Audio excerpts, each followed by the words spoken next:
வணக்கம். இன்னைக்கு நாம பார்க்க போற விஷயம் கொஞ்சம் விசித்திரமானது. இன்டர்நெட்ல ஒரு வீடியோ பயங்கரமா வைரல் ஆச்சு.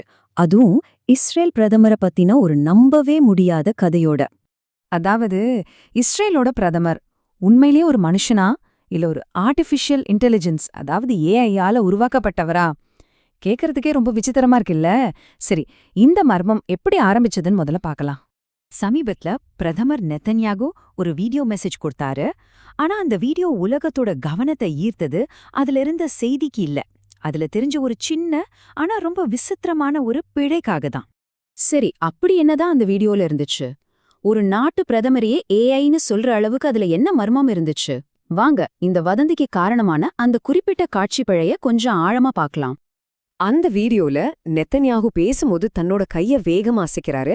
அப்போ ஒரு செகண்ட் கூட இல்ல, அதுக்கும் கம்மியான நேரத்துல அவரோட கையில 6 விரல் இருக்கிற மாதிரி ஒரு தோற்றம் ஏற்படுது. இது உண்மையிலே ஒரு ஆப்டிக்கல் இல்யூஷன் தான். ஆனா உங்களுக்கு தெரியுமா, ஏஐயால மனித கைகளை சரியா வரையறது ரொம்ப கஷ்டமான விஷயம். அதனால ஏஐ ஜெனரேட்டட் வீடியோக்கள்ல இந்த மாதிரி தவறுகள் வருது சகஜம். இத பார்த்து நெட்டிசன்கள் உடனே இது ஒரு ஏஐ டீப்ஃபேக் வீடியோவா இருக்குமோன்னு சந்தேகப்பட ஆரம்பிச்சிட்டாங்க. ஓகே, இந்த 6 விரல் சர்ச்சை ஒரு பக்கம் இருக்கட்டும். ஆனா உண்மையில என்ன நடந்தது? இந்த வதந்திகளுக்கு பின்னால இருக்கிற உண்மைய அதிகாரப்பூர்வ தகவல்களோட ஒப்பிட்டு பார்க்கலாம் வாங்க. பாருங்க, இன்டர்நெட்ல 2 விதமான வதந்திகள் பரவுச்சு. ஒன்னு அவர் ஒரு ஏஐ, இன்னொன்னு அவர் ஒரு தாக்குதல்ல கொல்லப்பட்டுட்டாருன்னு. ஆனா உண்மை என்னன்னா, அந்த 6 விரல் விஷயம் மோஷன் பிளர்னு சொல்லப்படுற ஒரு சாதாரண கேமரா எஃபெக்ட் தான். அதாவது ஒரு பொருள் வேகமா நகரும் போது மங்களா தெரியறது. அது மட்டுமல்லாம அவர் உயிருடனும் நல்லா இருக்கிறதா இஸ்ரேல் பிரதமர் அலுவலகமே அதிகாரப்பூர்வமா சொல்லிட்டாங்க.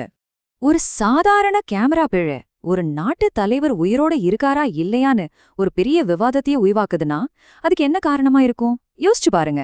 இதுக்கு பதில் இன்டர்நெட்ல இல்ல, இப்போ நிஜ உலகத்துல நடந்துட்டு இருக்கிற ஒரு பதட்டமான சூழல்ல தான் இருக்கு. ஆமா, இந்த சின்ன காட்சி பிழை இவ்ளோ பெரிய வதந்தியா மாறினதுக்கு காரணம் இன்டர்நெட் மட்டும் இல்ல, அதுக்கு பின்னால ஒரு நிஜமான ரொம்ப அபாயகரமான ஒரு காரணம் இருக்கு. அதுதான் இஸ்ரேலுக்கும் ஈரானுக்கும் இடையில நாளுக்கு நாள் முத்திட்டு வர்ற போர்.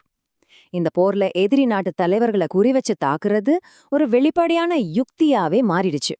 நெத்தன்யாஹூ உயிரோட இருக்காருன்னு உறுதியானதும் ஈரான் அமைதியா இல்ல, அதுக்கு பதிலா ரொம்ப கடுமையான ஒரு எச்சரிக்கையை விடுத்தது. இந்த ஸ்லைட்ல நீங்க பாக்குறது தான் அது. இது வெறும் வார்த்தை ஜாலம் இல்ல, இது ஒரு நேரடியான கொலை மிரட்டல். இது நிலைமை எவ்வளவு மோசமா இருக்குங்கிறத நமக்கு அப்பட்டமா காட்டுது. இந்த மிரட்டல்களுக்கு பின்னாடி ஒரு பெரிய வரலாறு இருக்கு. இது ஒரு பழிக்கு பழி வாங்குற கதை மாதிரி. பாருங்க, 2 தரப்புமே தலைவர்களை குறிவைக்கிறத ஒரு போர் தந்திரமாவே வச்சிருக்காங்க. முன்னாடி ஈரானோட முக்கியமான ராணுவ தலைவர்களை அமெரிக்காவும் இஸ்ரேலும் சேர்ந்து தாக்குதல்ல கொன்னாங்க. இப்போ இஸ்ரேல் ஈரானோட புது தலைமைய குறிவைக்குதுன்னு சொல்றாங்க. அதுக்கு பதிலடி கொடுக்கத்தான் ஈரான் இப்போ நெதன்யாகுவை குறிவைப்பதா சபதம் எடுத்திருக்கு. இந்த சூழல்ல தான் நெதன்யாகு பத்தின சின்ன வதந்திய கூட மக்கள் நம்ப ஆரம்பிச்சிட்டாங்க.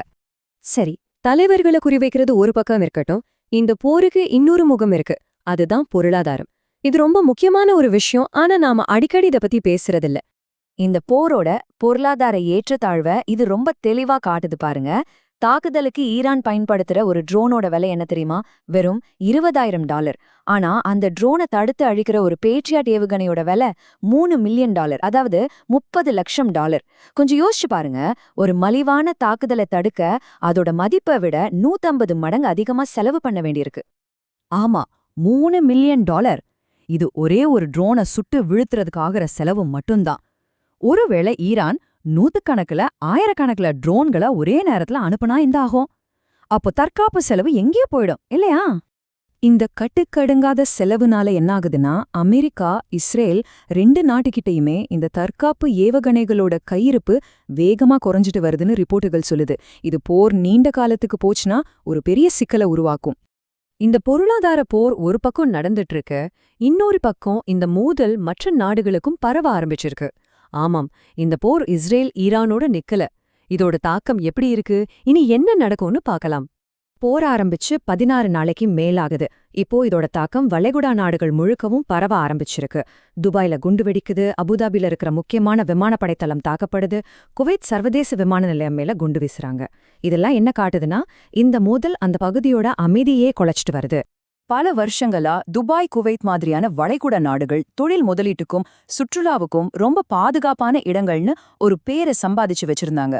ஆனா வெறும் சில $100 மதிப்புள்ள ட்ரோன்கள் நடந்த தாக்குதல்கள் அந்த பாதுகாப்புங்கிற பிம்பத்தை ஒரே நாள்ல உடைச்சு எரிஞ்சிருச்சு.